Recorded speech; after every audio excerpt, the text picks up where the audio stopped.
Law and terminal velocity. सबसे पहले Stokes law पे जाने से पहले हम ड्रैग फोर्स के बारे में पढ़ते हैं। What is drag force?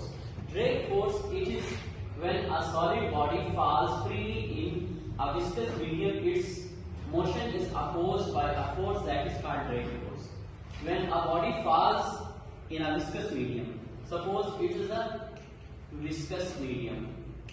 Viscous medium, we know about viscous medium, हमें viscous medium के बारे में पता है, हमने कल viscosity के बारे में डिस्कस किया था, पढ़ा था।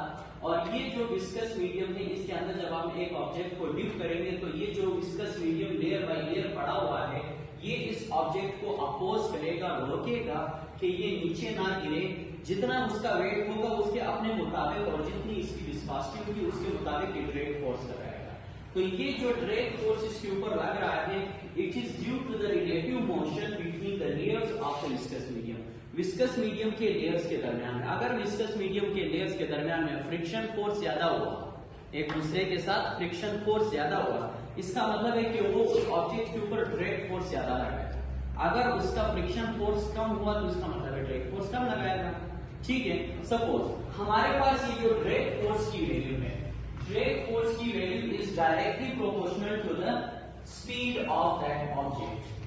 सपोज एक ऑब्जेक्ट को आपने नॉर्मल वेलोसिटी से छोड़ दिया, एक ऑब्जेक्ट को आपने ऐसे उसको इनिशियल वेलोसिटी के साथ फेंक दिया, तो इनिशियल वेलोसिटी वाला जल्दी पहुंचेगा बनस्बते जो आम जीरो वेलोसिटी से आप उसके ऊपर फेंक दें।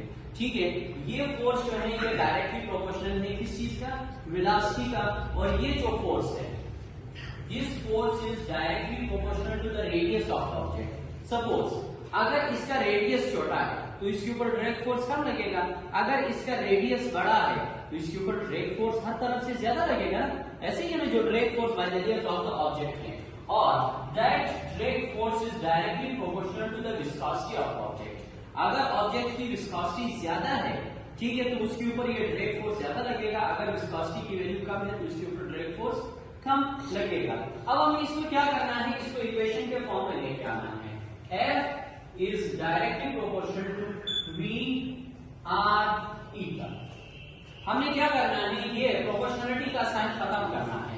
That proportionality sign is changed by a constant K, which is proportionality constant for the Stokes law। Stokes law के लिए proportionality constant K है, ठीक है, V R eta। What does Stokes say? The Stokes says that the value of K, the value of K is equal to 6 pi for any sphere। किसी भी sphere के लिए उसकी वैल्यू जो है 6 पाई के बराबर है। K की वैल्यू जो है 6 पाई के बराबर है।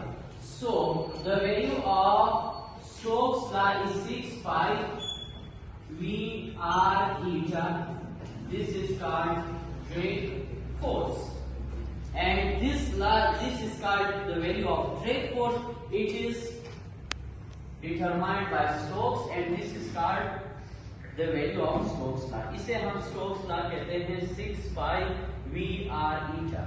V is the velocity of the object with which it dips, R is the radius of the object, and eta is the viscosity of the material or the medium in which the object is going to be put। Clear?